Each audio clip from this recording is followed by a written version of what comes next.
Oramos por la paz. Levántate, Señor, no se fortalezca el ser humano, sean juzgadas las naciones delante de ti. Muy buenos días. Estamos a miércoles meditando en estas pruebas interiores. Sam nos decía el domingo que el creyente vive entre el contentamiento y el quebrantamiento. Y ciertamente esa es la experiencia de la vida cristiana. Cuando salía a la vida pastoral, una de las cosas que me costó entender era la mezcla de alegrías y tristezas que cada fin de semana especialmente vivía. Teníamos una reunión maravillosa.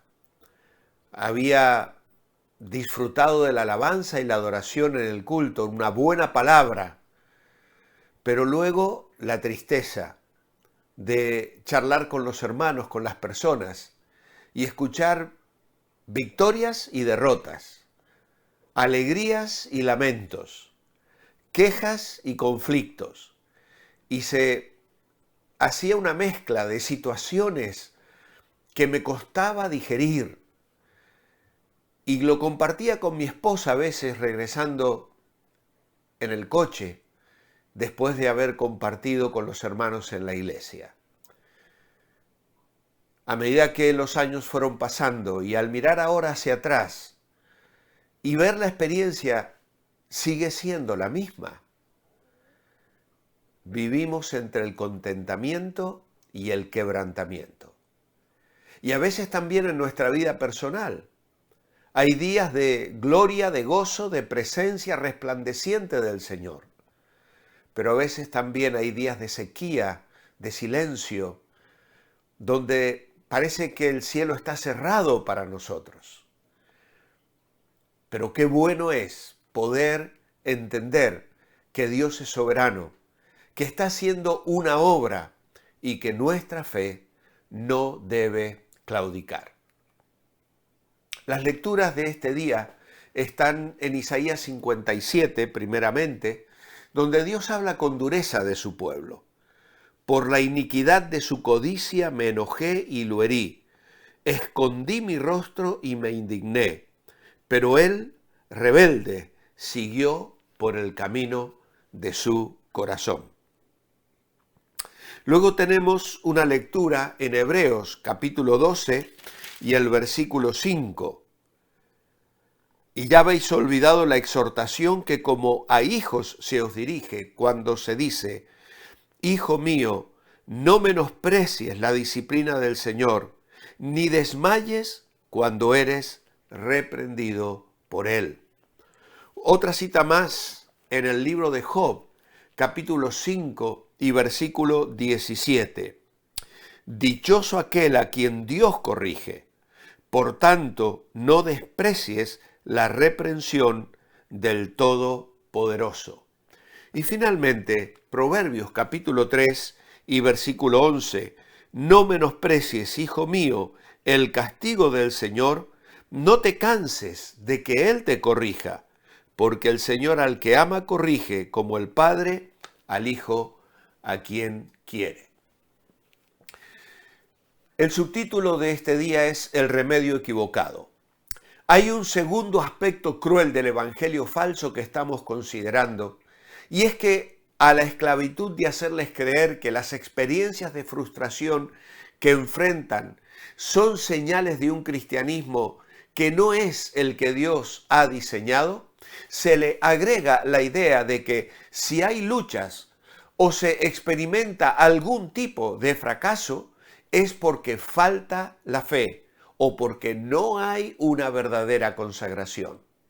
Se le dice a la gente que es consecuencia de haberse enfriado o por algún descuido o desobediencia o dejado de confiar en el Señor Jesús para cada paso en la vida.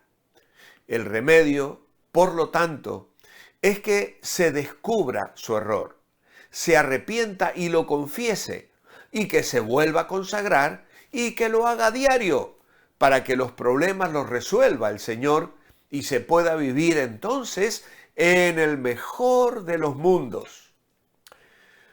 Es cierto que si un creyente se vuelve descuidado para con Dios y cae deliberadamente en pecado, el gozo interior y la paz tienden a disminuir y el descontento en su ánimo se evidencia en una forma cada vez más marcada.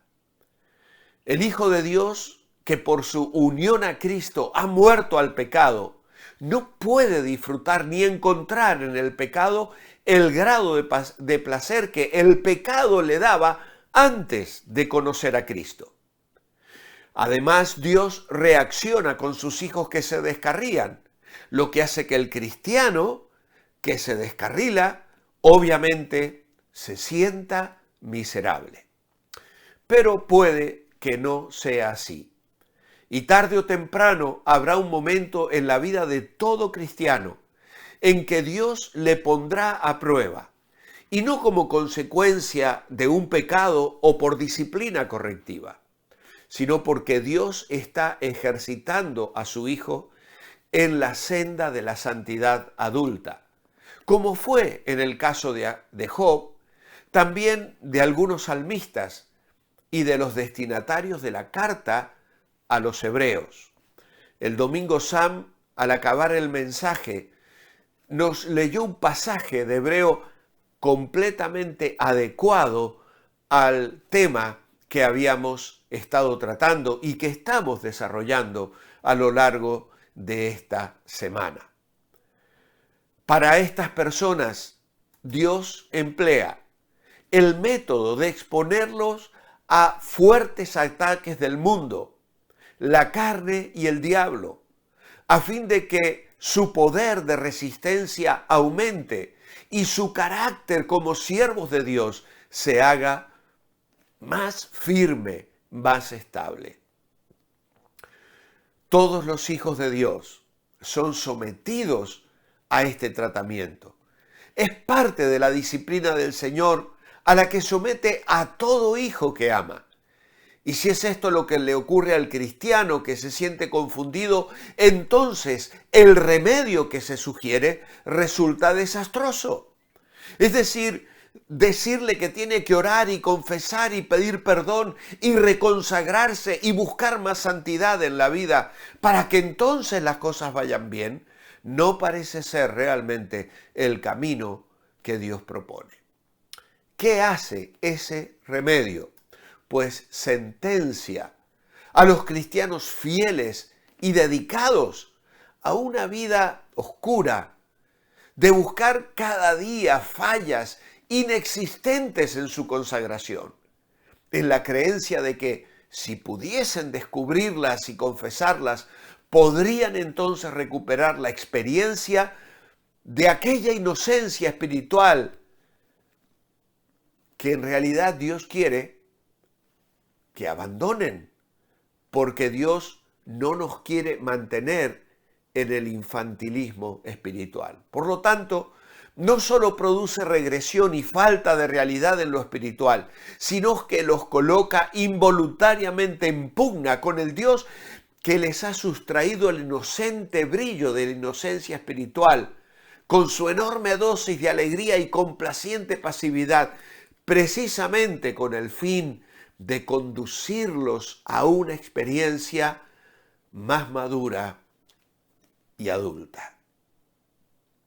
Dios quiere que crezcamos en Cristo Jesús, como todo padre quiere ver a sus hijos crecer y madurar y no regresar a las actitudes infantiles de los primeros años.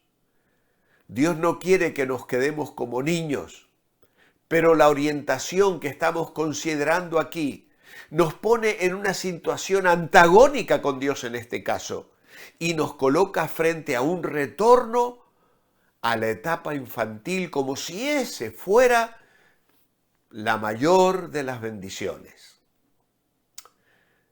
El efecto menos pernicioso de aceptar el remedio propuesto será el de impedir el desarrollo espiritual.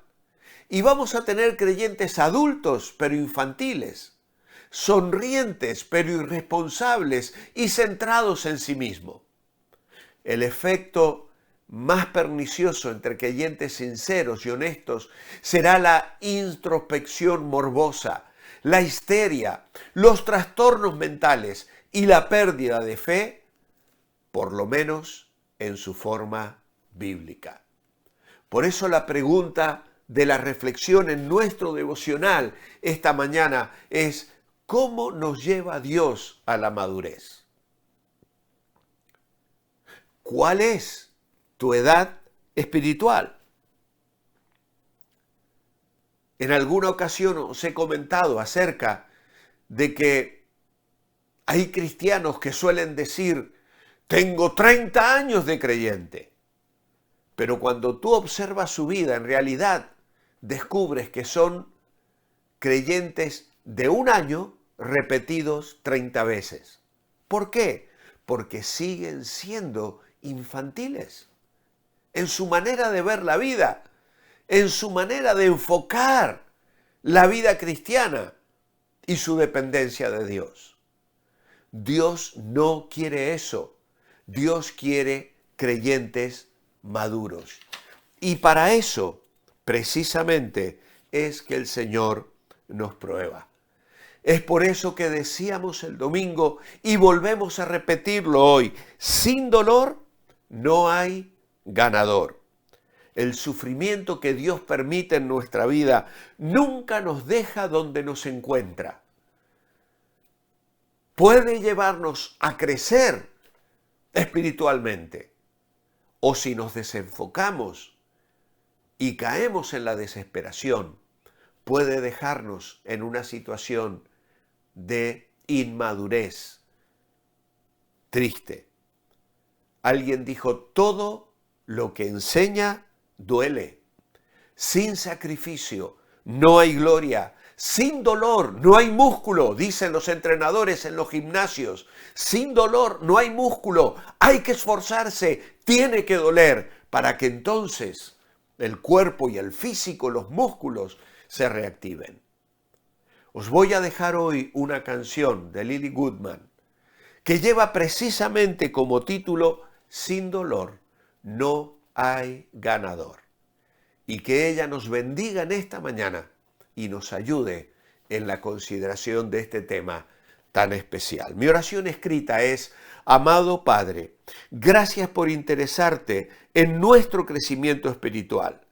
Gracias porque siempre controlas nuestra temperatura espiritual y mantienes nuestro pulso entre tus dedos, y nunca permitirás que la temperatura sea demasiado alta ni el pulso demasiado acelerado.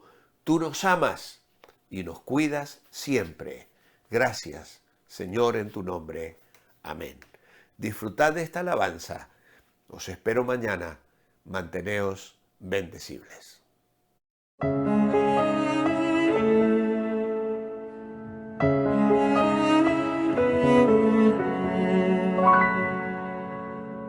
No, sin dolor no hay ganador. Todo cuesta un valor por el cual hay que luchar a pesar de tropezar. ¿De qué importaría ganar si fue tan fácil llegar a la meta y al final? ¿Qué más habrá? Sí, lo sé. A veces hay que ser golpeado para poder crecer y alcanzar un poco más de madurez, porque no habría forma de saber manejar lo que vendrá. Y aunque el dolor en esos tiempos puede ser tan cruel, pero Dios no nos dejará permanecer allá más tiempo del que podamos soportar.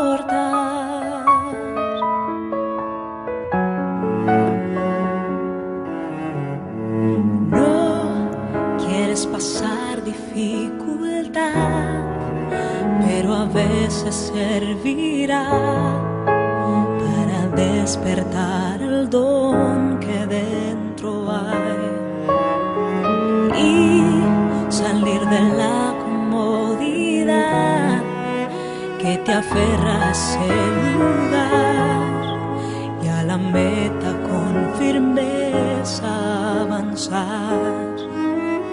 Sí, lo sé, a veces hay que ser golpeado para poder crecer y alcanzar un poco más de madurez, porque no habría forma de saber manejar lo que vendrá.